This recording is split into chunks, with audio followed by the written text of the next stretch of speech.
Drop என்ற suspense thriller படத்தோட விமர்சனத்தை தான் இந்த எபிசோட்ல நம்ம பார்க்க போறோம். கணவனை இழந்து தனிமையில இருந்த ஒரு பெண் ஒரு பெரிய கேப்புக்கு பிறகு புதிதா அறிமுகமான ஒரு ஆண் நண்பரோட டேட்டிங்க்கு போறாங்க.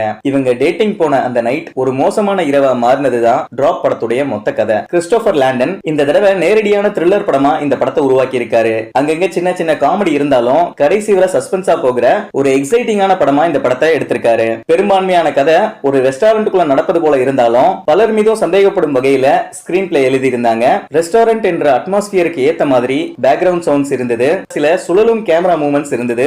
ஏற்கனவே நடந்த ஃபேமிலி அபியூஸின் பாதிப்புகளை ரொம்ப எமோஷனலா வெளிப்படுத்தி நடிச்சிருக்காங்க ஹீரோயின் மேகன் ஃபேகி. ரெஸ்டாரண்ட்டுக்குள்ள இருக்கிற ஒரு குறிப்பிட்ட இடத்துக்கு நம்ம ஹீரோயின் அடிக்கடி போயிட்டு வருவதும் கிளைமேக்ஸின் போது வருகிற கிராபிக்ஸ் காட்சி சரியில்லாததும் இந்த படத்துல நெகட்டிவ் அமைந்த விஷயங்கள். ஓவராலா பார்க்கும்போது இது ஒரு மினிமலிஸ்ட் த்ரில்லர் படம். தாராளமா ஒரு தடவை பார்க்கலாம். மறக்காம என்னுடைய சேனலை சப்ஸ்கிரைப் பண்ணுங்க. நன்றி, வணக்கம்.